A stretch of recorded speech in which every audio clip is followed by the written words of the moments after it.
Perkenalkan, nama saya Anastasia dari UC Online. Saya akan menjelaskan mengenai bisnis saya, yaitu Yayasan Sejahtera Abadi. Yayasan Sejahtera Abadi adalah sebuah yayasan yang bergerak di bidang layanan kedukaan atau kematian yang berada di Kota Surabaya. Yayasan ini didirikan pada tahun 2020 dengan tujuan untuk memberikan pelayanan yang profesional, berkualitas, terjangkau bagi keluarga yang berduka. Yayasan Sejahtera Abadi menawarkan berbagai layanan antara lain rumah duka, pemularasan jenazah, peti mati dan siupan, ambulans, dan bus jenazah. Berikut adalah cost flow dari Yayasan Sejahtera Abadi.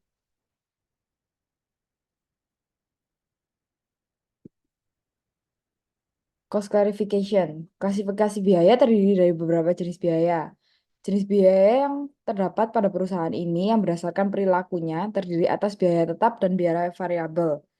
Biaya tetap diantaranya adalah biaya pembelian peralatan, beban perbaikan, beban pajak, dan sewa bangunan. Beban sewa, beban gaji karyawan, biaya kegiatan amal, serta beban sumber daya penunjang pabrik. Sedangkan biaya variabel ialah biaya pembelian bahan produksi atau pada perusahaan ini digunakan sebagai biaya pembelian produk. Jenis biaya produksi yang dapat diklarifikasikan pada perusahaan ini diantaranya ialah biaya bahan baku yaitu biaya pembelian produk, biaya tenaga kerja langsung yaitu beban gaji karyawan, biaya overhead ialah biaya pembelian peralatan, biaya perbaikan, biaya sewa bangunan, sedangkan untuk biaya operasional terdiri dari biaya sumber daya, biaya kegiatan amal, dan hutang pinjaman bank. Itu adalah produk costing dari Yayasan Sejahtera Abadi.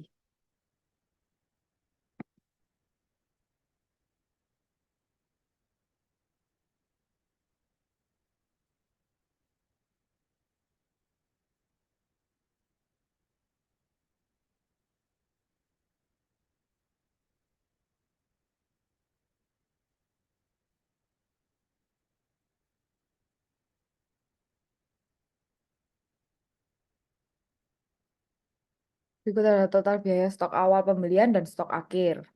Terlihat di sana ada HPP, biaya persediaan awal yaitu 3.841.305.000. Ditambah biaya pembelian 2.044.045.000.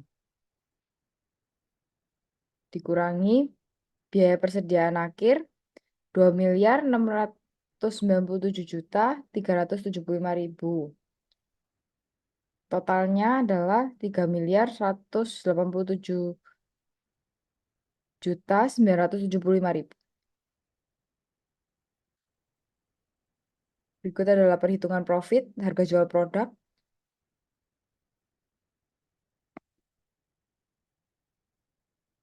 Berikut adalah total penjualan produk juga.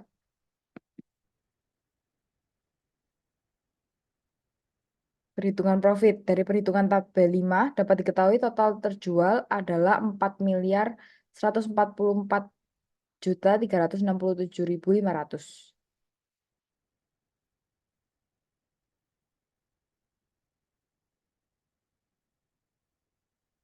Cost volume profit. Pendekatan CVP atau cost volume profit digunakan dalam menyusun pengambilan keputusan dalam menentukan laba tertentu atau mencari titik impas laba dan rugi produksi. Analisis CVP biasanya digunakan pada perusahaan yang memproduksi produk tunggal atau satu produk. Adapun perusahaan yang memproduksi lebih dari satu produk dapat dihitung menggunakan analisis biaya volume laba dengan menggunakan beberapa analisis, salah satunya adalah analisis bauran penjualan atau sales mix. Bauran penjualan adalah kombinasi relatif jumlah unit produk yang akan dijual oleh perusahaan. Laporan laba rugi disusun dalam dua cara utama, diantaranya equation method, metode equation menghitung analisis dengan berbasis pada laporan laba rugi perusahaan. Tujuan paling penting dalam metode ini adalah menemukan quantity atau jumlah target penjualan untuk mencapai target profit atau keuntungan.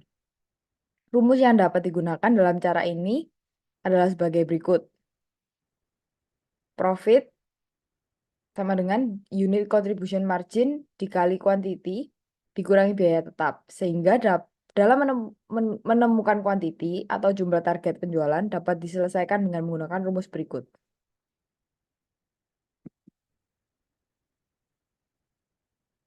Equation method. Berdasarkan hasil yang digunakan atau ditunjukkan pada tabel 7, maka bisa kita tentukan quantity atau jumlah target penjualan sebagai berikut. Hasil perhitungan di atas menentukan jumlah unit yang harus dijual untuk tiap-tiap produk untuk memperoleh profit yang sama dengan bulan ini, yaitu 956.392.500. Selanjutnya contribution margin. Kemudian cara kedua yang bisa kita gunakan untuk menghitung CVP adalah dengan contribution margin.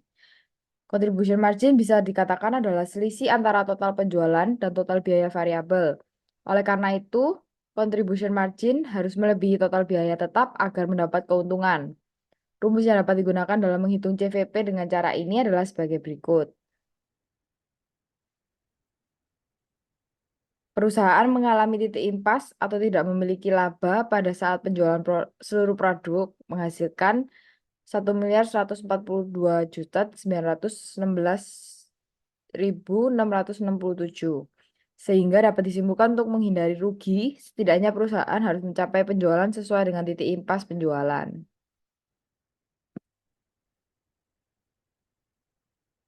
Berikut adalah break even point untuk unit tiap-tiap produk. Laporan laba rugi. Berikut adalah laporan laba rugi perusahaan.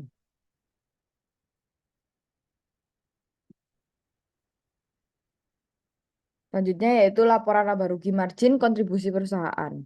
Dapat dilihat dalam tabel adalah laporan laba rugi margin kontribusi Yayasan Sejahtera Abadi.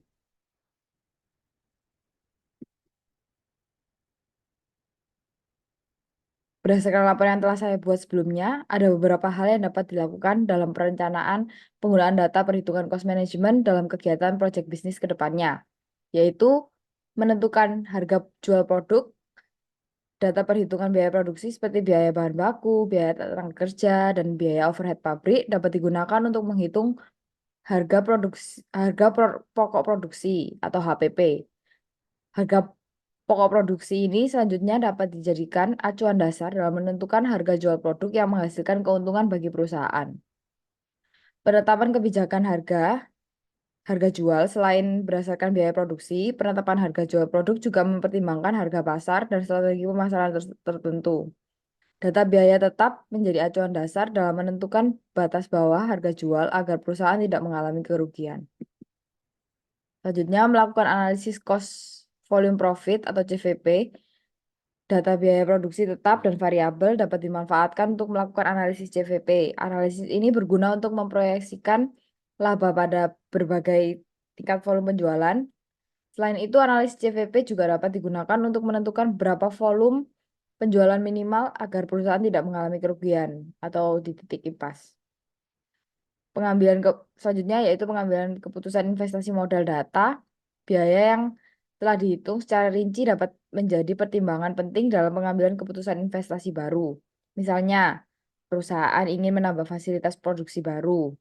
Dengan data biaya yang akurat, perusahaan dapat memperkirakan berapa investasi yang dibutuhkan, berapa lama pengembalian investasi, dan apakah investasi tersebut menguntungkan secara finansial. Sekian dari saya, terima kasih.